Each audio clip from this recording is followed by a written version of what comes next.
Now you might be living in Canada and wondering, is there a better province for me to live in because my province is way too expensive?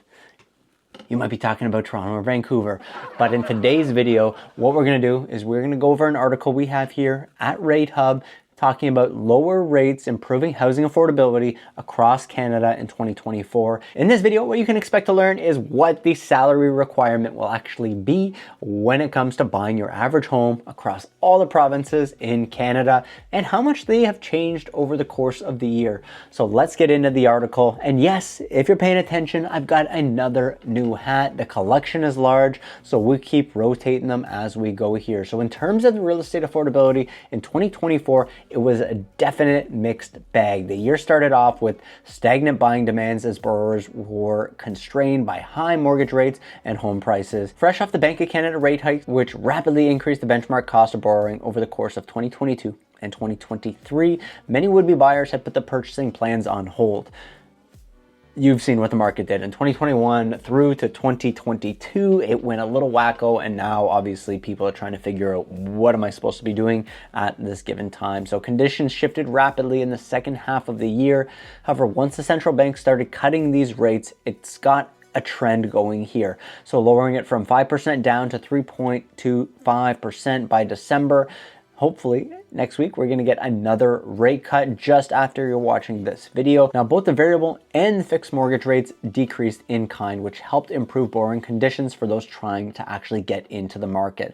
Now lower mortgage rates offset higher prices in 2024. This is what we were seeing when we're looking at the trends here. So as a result, affordability improved in 9 of 13 housing markets in 2024 throughout Canada, according to analysts at Rate Hub. The study calculates the minimum annual income required to buy an average home in Canada in some of the major cities based on 2024 real estate data. The report illustrates how changing mortgage rates, stress tests, real estate prices are impacting the income needed to buy a home today. The largest contributing factor to these changes, of course, was lower mortgage rates. While home prices ended the year on a higher note in 11 of 13 markets, borrowing costs fell by a large enough margin to offset this higher price growth here. So over a 12-month period, the average 5-year fixed mortgage rate used in the study decreased from 5.71 to 4.99, so not quite a full percentage point here, with a corresponding drop in mortgage stress test from 7.71 to 6.69. Once again, just the same difference. So what we're actually going to look at here is what the actual income required was when we hit December 2024 across Canada here. Let's start with our two most expensive markets. Of course, Toronto and Vancouver. They're always going at it for what is the most expensive market. Me, of course, being in the Toronto market, I am, I guess, just a little thankful that we're not the most expensive market, but we're pretty darn close to it. At the moment, you're going to need about $197,000, so call $200,000 the average salary required to get in the real estate market. Vancouver, they've passed $200,000. They're at $216,000 is the average salary needed to buy a home. Now, of course, this can be two people, 108 grand a piece. Toronto can be $100,000 a piece. But if you are just a single individual looking to get into the Toronto or the Vancouver market, the news is obviously not something that you're super excited about. You need $200,000. So hopefully the job you have is paying you very handsomely. Now, let's talk about the other areas in the country that are actually more affordable. Much more affordable, actually. So let's go look at Fredericton and St. John's, Edmonton and Winnipeg. You're going to be able to get yourself a home in these areas all for under $80,000 roughly, just a little bit more in the Edmonton area. So different provinces, obviously the requirements are substantially different. In Edmonton, you could almost make a third of what you need to make in Vancouver to actually secure a property. So much more accessible for young people, families, and anybody looking to get into the housing market. If you're looking out in Regina, you got $68,000 requirement to actually get into the real estate market. Of course, you might make $68,000, but the home prices are also substantially less when you're in these areas. So it's very nice to see that you don't have to make a ton of money in every single province. But let's take a look at some of the other popular provinces, so to speak. So let's take a look here in Halifax. Now, my apologies, obviously it's not every province, it's just specific cities as well, but let's look at a couple different areas. Let's look at Montreal, which is a few hours out from Toronto. 108,000 is the requirement for salary. Compare that to Toronto, where we're at almost 200.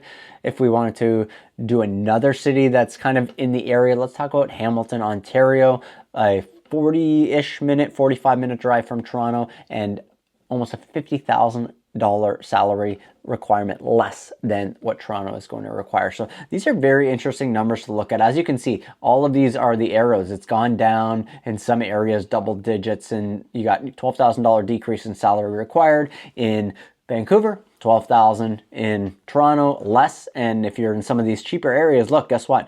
The requirement's actually gone up. What's happening out there? Potentially people who live in the Toronto area or in these more expensive provinces are saying, I want to get the heck out of here. That's very, very possible. It wouldn't be too shocking to hear that news from anybody who lives in one of these provinces. Overall, 2024, it actually saw some improvement compared to 2023, where affordability worsened in all 10 of the studies at that time. So it didn't worsen in all 10 of the studies. Obviously, we had 4 this time around that did a little bit better. So income required last year ranged from an extra $5,600 in Winnipeg all the way up to an additional $24,000 in Vancouver last year. So definitely a big swing. Now we're down about $12,000. In contrast, Toronto saw the most improvement in 2024 with $12,400 less income required to purchase your average home. Still, they're almost at $200,000. Don't forget that, even though they had this little bit of a drop here.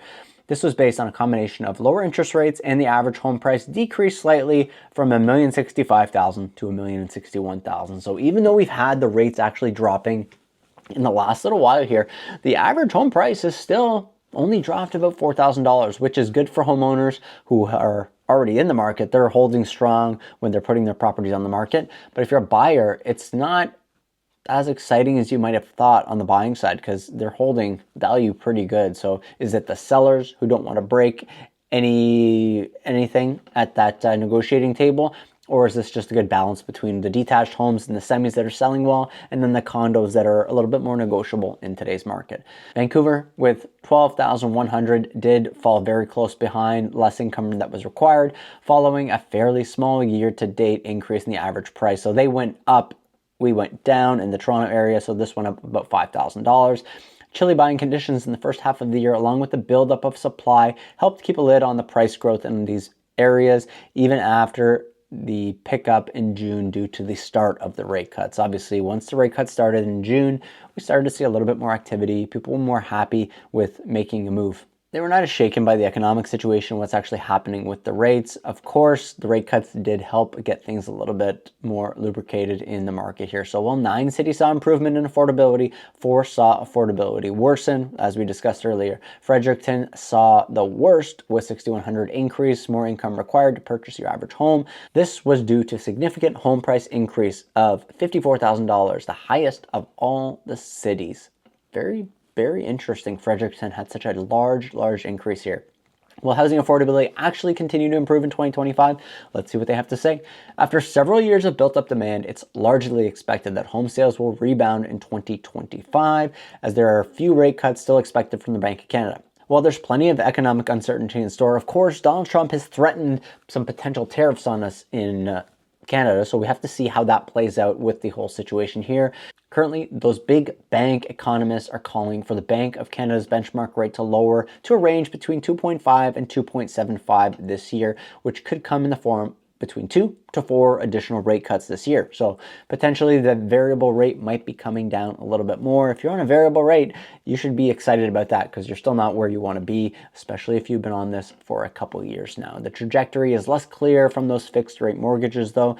Those rates take their cues from the bond market. Bond investors are very reactive to economic data and the perceived uncertainty of these bond yields that are actually going on. So lenders will use this as a floor for their fixed rates. Now, given that there's plenty of potential market upheaval to come this year, fixed mortgage rates may not move much lower than what they're currently at. Overall, though, rate relief will spur an uptick in home buying, according to Canadian Real Estate Association, in the recent updated release forecast for 2025 and 2026 market.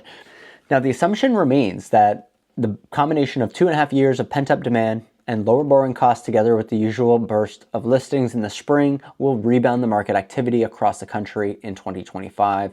There was a good preview of what it might look like during the fourth quarter of 2024. Yes, the fourth quarter got better. We had back-to-back 50-point reductions. It got better in the bigger picture because it was so bad. So we don't actually know how much things will pick up in the spring. Time will tell. Canadian Real Estate Association calls for 530,000 homes to be sold in 2025, which would be an 8.6% increase from 2024, to be followed by an additional 4.5% increase, 556,000 in 2026. How are they predicting? A couple years in advance, they've got their models. How accurate are they? We'll have to see in the next 24 months. The national average home price is forecasted to rise 4.7% year over year to 722,000. And of course, they've got a 2026 prediction of a 3.3% increase, bringing us to 746,000. This is national across Canada. Outside of British Columbia and Ontario, these kinds of price gains and some even larger ones are already well underway.